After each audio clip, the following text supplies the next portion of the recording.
आज की कहानी है प्राचीन भारत के प्रसिद्ध राजा विक्रमादित्य की।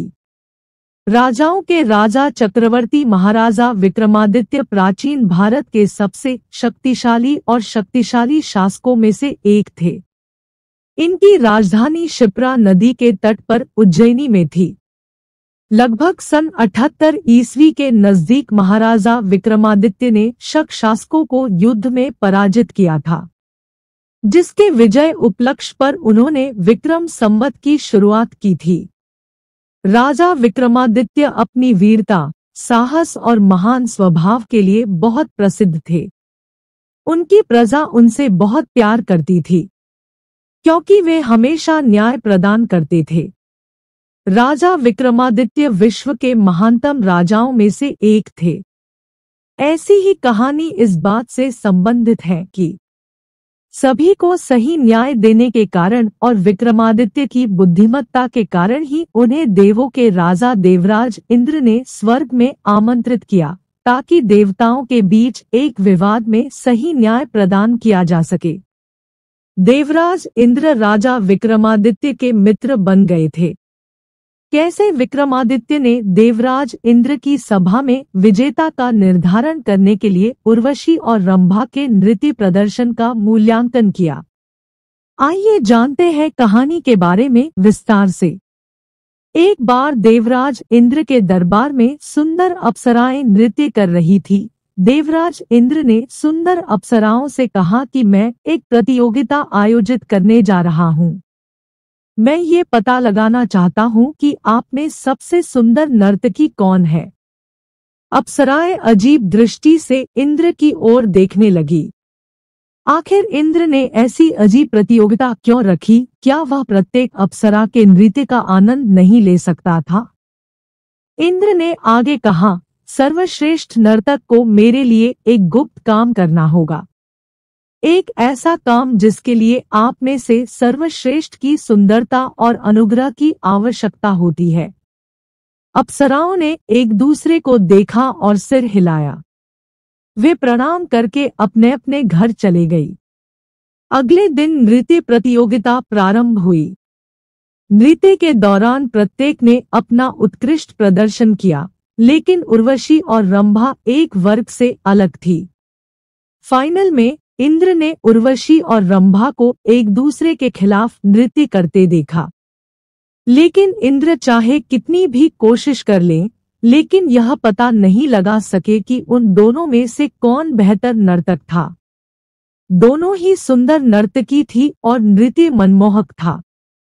इंद्र असमंजस में पड़ गए। उन्होंने उन दोनों को बुलाया और कहा, तुम दोनों बहुत अच्छे हो। उर्वशी और रंभा दोनों गर्व से भर गई। इंद्र ने आगे कहा, हालांकि विजेता केवल एक ही हो सकता है। मैं कल विजेता का फैसला करूंगा, और वहां सिर्फ मैं अकेला नहीं बल्कि मेरे साथ एक जज होगा। वह मुझे चुनने में मदद करेगा कि तुम दोनों में सर्वश्रेष्ठ नर्तकी कौन है। उर्वशी और रंभा ने प्रणाम किया और अपने घर लौट आई। उसी रात देवराज इंद्र राजा विक्रमादित्य से मिलने गए। देवताओं के राजा को अपने पास आया देखकर विक्रमादित्य रोमांचित हो गए। उसने अपने नौकर को बुलाया और कहा कि दावत की तैयारी करो, देवराज इंद्र आए हैं। इंद्र ने हाथ खड़े कर दिए और कहा, नहीं मित्र, मैं यहाँ एक विशेष कारण से आया हूँ और मुझे आपकी मदद चाहिए। विक्रमादित्य ने भौहें चढ़ाईं, देवराज को भला क्या परेशानी होगी जो आपको मेरी मदद चाहिए। देवराज इंद्र मुस्कुराया और कहा, मैं बस यही चाहता हूँ कि आप एक नृत्य प्रतियोगिता के विजेता का फैसला करें। विक्रमादित्य ने अधिक सशंकित होकर पूछा, एक नृत्य प्रतियोगिता किस लिए कर रहे हो? इंद्र ने सवाल टालते हुए कहा, यह महत्वपूर्ण नहीं है मेरे दोस्त। मुझे यह जानना है कि मेरी अप्सराओं में से कौन सबसे अच्छी नर्तकियां है। मैं ये तय नहीं कर सकता, इसलिए मुझे आपकी मदद चाहिए। विक्रमादित्य को लगा कि राजा के कृत्य का कोई गहरा कारण है। लेकिन वह एक ऐसे आदमी को नजरअंदाज नहीं कर सकता था जो मदद के लिए उसके पास आया था। उसने सिर हिलाया, मैं अवश्य आऊंगा। इंद्र खुशी खुशी स्वर्ग लौट गए। अगले दिन सुबह जब विक्रमादित्य इंद्र से मिलने के लिए तैयार हो रहे थे तो उन्होंने देवी माँ से प्रार्थना की, माँ मुझे धन और वह सब कुछ देने के लिए मैं आपको धन्यवाद देता हूँ। यह आपके आशीर्वाद का ही परिणाम है कि इंद्र ने स्वयं मुझे अपनी मदद के लिए आमंत्रित किया है। कृपया माँ मेरी मदद करें। विक्रमादित्य ने अपनी आंखें खोली तो उन्हें एक स्पष्ट गुंजन सुनाई दी। उसने चारों ओर देखा और 2 मधुमक्खियां देखी। जिस मंदिर में विक्रमादित्य प्रार्थना कर रहे थे वह एक बगीचे के पास था। 2 मधुमक्खियां उड़कर 2 फूलों पर बैठ गई। विक्रमादित्य को इसका मतलब समझ नहीं आया, लेकिन फिर भी उसने 2 फूल ले लिए। चमत्कारिक ढंग से मधुमक्खियां फूलों के अंदर ही थी। उन 2 फूलों के साथ ही वह इंद्र के राज्य की ओर चल पड़ा। जब प्रतियोगिता शुरू हुई तो विक्रमादित्य इंद्र के साथ बैठे थे। दोनों अप्सराओं ने अपना नृत्य शुरू किया। विक्रमादित्य उनका नृत्य देखकर इतने रोमांचित हो उठे कि कुछ मिनटों के लिए वह भी भूल गए थे कि उन्हें उन दोनों में बेहतर नर्तक ढूंढना था। लेकिन जैसे जैसे नृत्य आगे बढ़ा विक्रमादित्य को इंद्र की समस्या का एहसास हुआ कि उर्वशी और रंभा दोनों समान रूप से अच्छी नर्तकी थी। विक्रमादित्य ने दोनों नर्तकियों को देखा और फिर उन 2 फूलों को देखा जो वह लाए थे। अचानक उसे सब कुछ समझ में आ गया। वह खड़ा हुआ और ताली बजाई। विक्रमादित्य बोले, हे भगवान आप सच में अद्भुत हैं। देवियों आपकी सराहना के प्रतीक के रूप में मैं तुम्हें कुछ देना चाहता हूँ। उसने नर्तकियों को एक एक फूल दिया, कृपया इन्हें स्वीकार करें। उर्वशी और रंभा दोनों ने अपने हाथों में फूल पकड़ रखा था। क्या आप कृपया अपने हाथों में फूल लेकर अपना नृत्य जारी रख सकती हैं? विक्रमादित्य ने मासूमियत से देखते हुए कहा। दोनों अप्सराएं ने कंधे उचकाए और फिर से नृत्य करने लगी।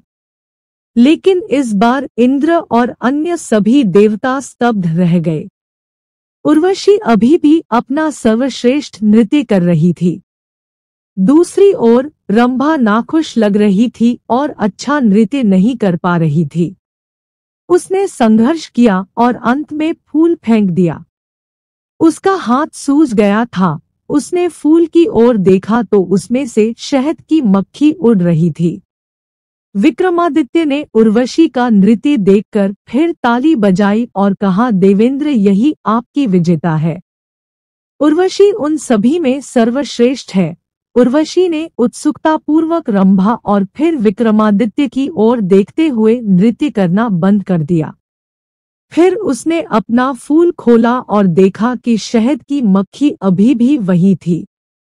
रंभा ने गुस्से से विक्रमादित्य की ओर देखा और कहा, इसका क्या मतलब है? आपने ऐसा क्यों किया? विक्रमादित्य ने रंभा की ओर देखकर कहा, मुझे क्षमा करें। मुझे नहीं पता था कि मैं आप में से बेहतर डांसर कैसे ढूंढ सकता हूँ। इंद्र ने विक्रमादित्य की ओर देखा और कहा, तुम इसका पता कैसे लगा सके मित्र? रंभा गुस्से में भी ज्यादा ये जानने के लिए उत्सुक लग रही थी। दूसरी ओर सर्वश्रेष्ठ नृत्यांगना होने से रोमांचित उर्वशी ने पूरे दरबार की ओर गर्व से देखा। विक्रमादित्य ने मुस्कुरा कर कहा, उर्वशी एक नेचुरल डांसर है। नृत्य करते समय उसने फूल को बहुत कसकर नहीं पकड़ा, बस मजबूती से पकड़ा। उसकी पकड़ ऐसी थी कि मधुमक्खी को पता ही नहीं चला कि किसी ने उसे पकड़ लिया है। दूसरी ओर रंभा ने फूल को कसकर पकड़ लिया। उसने अनजाने में फूल को निचोड़ लिया।